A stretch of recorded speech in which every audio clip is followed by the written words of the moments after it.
মধ্যপ্রাচ্যের রাজনীতির ক্ষীণ সুতোগুলো যখন উত্তেজনায় টানটান, ঠিক সেই মুহূর্তে এক গোপন বৈঠক নতুন করে আতঙ্ক ছড়িয়েছে। ইরানের ক্রমবর্ধমান ক্ষমতার ভয়ে কাঁপছে তেল আবিব। নিজের অস্তিত্ব বাঁচাতে এবং ক্ষমতার গদি রক্ষা করতে ইসরায়েলের প্রধানমন্ত্রী বেনিয়ামিন নেতানিয়াহু এবার সরাসরি আমেরিকার দুয়ারে ধর্ণা দিয়েছেন।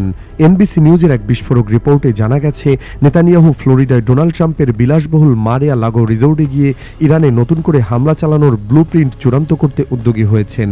এই বৈঠকের আড়ালে লুকিয়ে আছে এক ভয়ঙ্কর ষড়যন্ত্র, যার লক্ষ্য হল মধ্যপ্রাচ্যে আরেকটি রক্তক্ষয়ী যুদ্ধ বাঁধিয়ে দেওয়া এবং আমেরিকাকে সেই যুদ্ধের মূল কারিগর হিসেবে ব্যবহার করা। ইসরায়েলের নীতি নির্ধারকদের কাছে এটা স্পষ্ট যে ইরানের মোকাবেলায় একা তাদের সামর্থ্য অপ্রতুল। ইরানের অত্যাধুনিক ব্যালিস্টিক মিসাইল এবং ড্রোন প্রযুক্তির সামনে ইসরায়েলের গর্বের প্রতীক আয়রন ডোম এখন খেলনা মাত্র। এই বাস্তবতা উপলব্ধি করেই তারা আমেরিকার কাছে সাহায্যের হাত বাড়িয়েছে। তাদের প্রস্তাব সরল, এসো আমরা একসাথে ইরানে হামলা করি।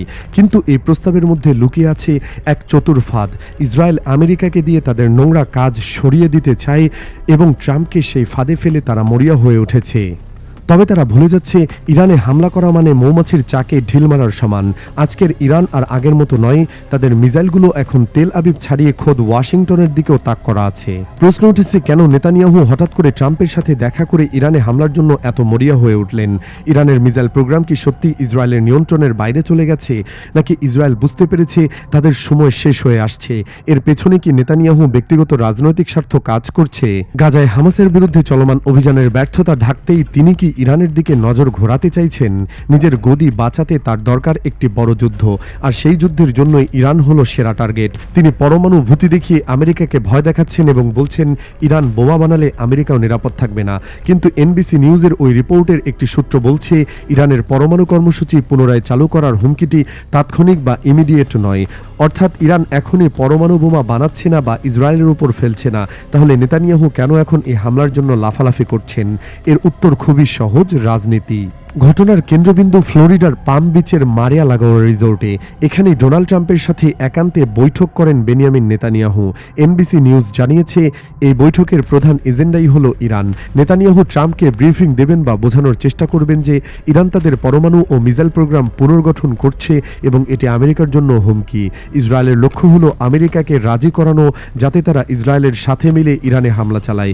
ইসরায়েল প্রস্তাব দেবে আমেরিকা যেন সরাসরি হামলায় অংশ নেয় অথবা ইসরায়েলকে লজিস্টিক এবং ইন্টেলিজেন্স সাপোর্ট দেয়। নেতানিয়াহু জানেন ট্রাম্প ইরানের ব্যাপারে কট্টর অবস্থানে থাকেন, তাই তিনি ট্রাম্পের এই সেন্টিমেন্টকে কাজে লাগিয়ে নিজের স্বার্থ উদ্ধার করতে চাইছেন। বিশ্লেষকরা বলছেন, এটি আসলে নেতানিয়াহুর মাস্টার প্ল্যান। তিনি জানেন ইসরায়েলের বিমান বাহিনী একা ইরানের মাটির নিচে বিশাল বাংকারগুলো ধ্বংস করতে পারবে না। তার জন্য দরকার আমেরিকার অত্যাধুনিক বাংকার ব্লাস্টার বোমা এবং বিশেষ বিমান। তাই তিনি ট্রাম্পের পায়ে ধরে সাহায্য ভিক্ষা চাইছেন। ইসরায়েলের এই আতঙ্কের মূল কারণ হল ইরানের মিসাইল সক্ষমতা। এনবিসি রিপোর্ট বলছে, ইসরায়েল ইরানের ক্রমবর্ধমান মিসাইল ক্ষমতা নিয়ে গভীরভাবে উদ্বিগ্ন। ইরান সম্প্রতি তাদের মিসাইল প্রযুক্তিতে বিপ্লব ঘটিয়েছে। তাদের হাতে এখন হাইপারসনিক মিসাইল রয়েছে, যা শব্দের গতির চেয়ে 15 গুণ দ্রুত গতিতে ছুটে গিয়ে ইসরায়েলের যে কোনো ডিফেন্স সিস্টেম ভেদ করতে পারে। ইসরায়েলের গোয়েন্দা রিপোর্ট দিয়েছে যে ইরান তাদের ধ্বংস হয়ে যাওয়া মিসাইল স্টক শুধু পুনরুদ্ধারই করেনি, বরং তা আগের চেয়েও শক্তিশালী ও নিখুঁত করেছে। ইসরায়েলের ভয়ের আসল কারণ শুধু মিসাইলের সংখ্যা নয়, বরং মিসাইলের অবস্থান। সম্প্রতি ইরানের রাষ্ট্রীয় টেলিভিশনে একটি ভিডিও প্রকাশ করা হয়েছে, যা দেখে পেন্টাগন এবং মোসাদের ঘুম হারাম হয়ে গেছে। তারা দেখিয়েছে তাদের গোপন মিসাইল ঘাঁটি ঈগল 44। এটি কোনো সাধারণ ঘাঁটি নয়, এটি মাটির শত ফুট নিচে পাহাড়ের গভীরে তৈরি করা এক বিশাল সুড়ঙ্গ শহর। এখানে শুধু মিসাইল নয়, যুদ্ধবিমান এবং ড্রোন রাখা হয়েছে। আমেরিকার স্যাটেলাইটগুলো দিনের পর দিন ইরানের উপর নজরদারি চালিয়েও এই ঘাঁটির সন্ধান পায়নি। ইসরায়েলি গোয়েন্দারা স্বীকার করতে বাধ্য হয়েছে যে ইরানের মিসাইল প্রোগ্রাম এখন আর খোলা আকাশের নিচে নয়। ইরান তাদের মিসাইলগুলোকে মোবাইল লঞ্চারের উপর বসিয়ে রেখেছে, যা মাটির নিচ থেকে বের হয়ে মিসাইল ছুড়ে আবার হারিয়ে যেতে পারে। আমেরিকার গোয়েন্দা উপগ্রহগুলো পাহাড় বা মাটির গভীরে দেখতে পায় না। ইরান এতটাই কৌশলী যে তারা তাদের মিসাইল উৎপাদন কারখানা দেশ জুড়ে ছড়িয়ে দিয়েছে। একটি বা দুটি কারখানায় হামলা চালিয়ে ইরানকে থামানো প্রায় অসম্ভব। এই হতাশা থেকেই নেতানিয়াহু এখন পাগলপাড়া হয়ে আমেরিকাকে যুদ্ধে নামাতে চাইছেন। ইসরায়েলের ভয়ের আরেকটি প্রধান কারণ হলো ইরানের প্রক্সি বা মিত্র বাহিনীগুলো। লেবাননের হিজবুল্লাহ, ইয়েমেনের হুতি এবং গাজার হামাস সবাই ইরানের অর্থায়নে ও অস্ত্রে বলীয়ান।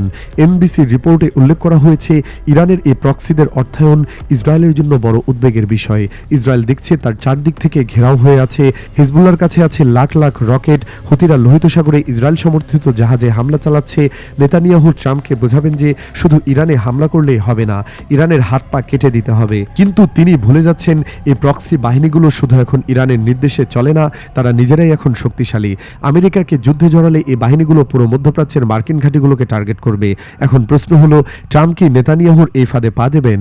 ট্রাম্প সবসময় বলে এসেছেন তিনি কোনো নতুন যুদ্ধ শুরু করতে চান না এবং নিজেকে যুদ্ধবিরোধী প্রেসিডেন্ট হিসেবে দাবি করেন। কিন্তু নেতানিয়াহু জানেন ট্রাম্পের দুর্বলতা কোথায়। তিনি ট্রাম্পকে বলবেন ইরানে হামলা করলে ট্রাম্পের জনপ্রিয়তা বাড়বে এবং তিনি ইতিহাসের পাতায় অমর হয়ে থাকবেন।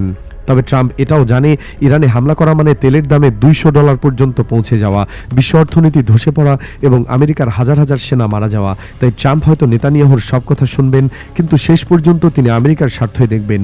ইসরায়েল হয়তো খালি হাতেই ফিরবে, কারণ আমেরিকা জানে ইসরায়েলের জন্য নিজের ঘর পোড়ানো বুদ্ধিমানের কাজ হবে না। এসব ষড়যন্ত্রের খবর তেহরানে পৌঁছাতেই দেরি হয়নি। ইরান স্পষ্ট জানিয়ে দিয়েছে যদি আমেরিকা বা ইসরায়েল কোনো ভুল পদক্ষেপ নেয় তবে তার জবাব হবে ভয়াবহ। আইআরজিসির কমান্ডাররা বলছেন তাদের আঙ্গুল সবসময় ট্রিগারে থাকবে। ইসরায়েল যদি একটি মিসাইল ছুড়ে তবে তারা 1000টি মিসাইল ছুড়বে। ইরান শুধু ইসরায়েলকে টার্গেট করবে না, তারা মধ্যপ্রাচ্যে থাকা আমেরিকার 35টি ঘাঁটিকে মাটির সাথে মিশিয়ে দেবে এবং হরমুজ প্রণালী বন্ধ করে বিশ্বকে অন্ধকারে ডুবিয়ে দেবে। নেতানিয়াহু ভাবছেন তিনি ট্রাম্পকে দিয়ে ইরানকে শায়েস্তা করবেন, কিন্তু বিশ্লেষকদের মতে তিনি আসলে নিজের দেশের কফিনেই শেষ প্রেকটি ঢুকিয়ে দিচ্ছেন। ইরানের পাল্টা আঘাত সহ্য করার ক্ষমতা ইসরায়েলের নেই। এই বৈঠক প্রমাণ করে যে ইসরায়েল একা কিছুই করতে পারে না, তাদের অস্তিত্ব টিকে আছে আমেরিকার দয়ার ওপর। কিন্তু নেতানিয়াহুর এই যুদ্ধবাজ নীতির কারণে আমেরিকা আজ বিশ্বজুড়ে ঘৃণিত হয়ে পড়ছে। নেতানিয়াহু ট্রাম্পকে ফাঁদে ফেলার চেষ্টা করছেন, কিন্তু আমেরিকা যদি ইসরায়েলের কথায় ইরানে হামলা চালায় তবে মধ্যপ্রাচ্যে আমেরিকার কবর খোঁড়া হবে। ইরান এখন আর আগের মতো নয়, তাদের মিসাইলগুলো এখন ওয়াশিংটনের দিকেও তাক করা আছে। এই ভয়াবহ পরিস্থিতিতে ট্রাম্প কোন পথ বেছে নেবেন তা নিয়ে গোটা বিশ্ব স্তব্ধ হয়ে অপেক্ষা করছে।